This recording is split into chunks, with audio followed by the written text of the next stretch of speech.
Hello beautiful people, welcome and welcome back to my YouTube channel. It's your girl Zelit, and kama kawaida, I always try to bring you guys the best, and this is the moment where you click the subscribe button and don't forget to hit the like button. So yesterday I was with my friends and they were like, hey Zippy, for how long are we supposed to be employed? Like, yeah, you getting it.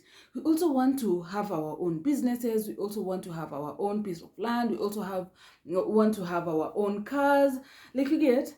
So it just clicked that yes, we are actually not supposed to be employed like forever. You get.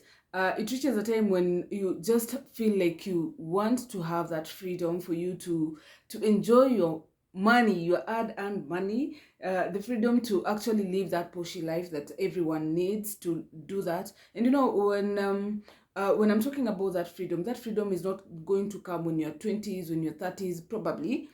Some might come early, some might come really late, but the period to which you're supposed to be working on that freedom is when you're actually 21, 22, 23 to approximately 40 years, so that when you are at your 50, you're actually enjoying your hard-earned money. And how are you going to do that? Take for instance, back then when we had slavery in Africa, our great great grandparents, they were actually given food, shelter, and clothing. Why? So that those were the basic needs, and those are still the basic needs until date. Food, shelter, clothing. That is it. Yeah, you can actually add education, because like education come later in. And we also thank the government of Kenya because we have public schools where we can actually take our kids. That aside, so you see, back then they were given those things, but nowadays we are actually paid a small amount by our employers so that it can sustain us by those basic things. Take for instance somebody who's being paid 15,000. 15, I'm talking about 15,000, because like, yeah, most of the people who are actually working, they're paid that 15 to 30,000 to 50,000. If you're paid 15,000, your employer expects you to go and stay in a house not more than 30% of your salary. So if you're going to calculate 30% of your salary, you're not supposed to actually stay in a house that is more than 3K. You get.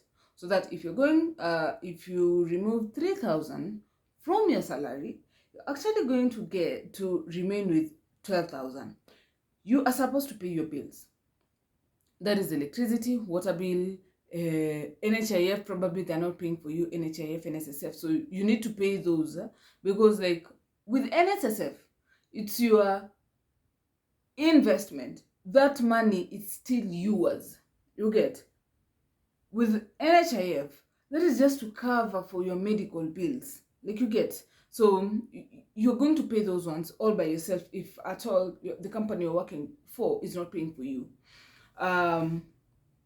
So if you're going to pay those ones, like take the 12,000, the 2,000 that was above the 15,000 after you've paid rent, and you're remaining with 10,000. 10,000 you're supposed to pay for food. You're supposed to pay for your school fees, for your child's school fees. You're also supposed to pay for your clothing. You get. What are you remaining with? There's no money you're going to remain with for you to save.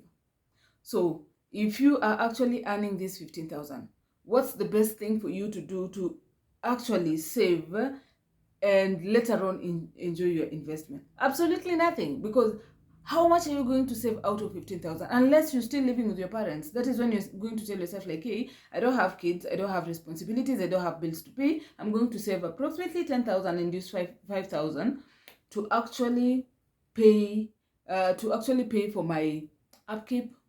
Like, you get those things that you don't really need to ask your parents for, but when it comes to rent, you're not paying because you're staying at home.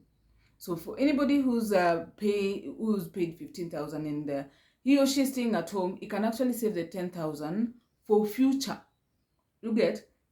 But if you are staying in a rental house, 15,000 is definitely not enough for you to actually to cater for all your needs.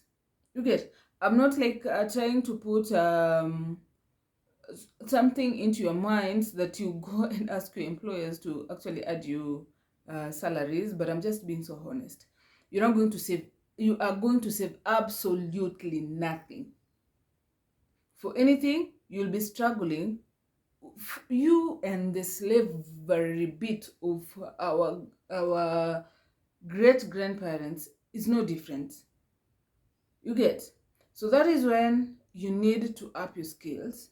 And when you up your skills, for you to look for jobs somewhere that is actually going to pay you a lot more than what you're getting right now is way much better. And some people are actually even paid 10,000. Surely, as an employer, 10,000, surely. This person has family. This person has bills to pay. Where do you want this person to go and live? Sometimes you're not being fair to people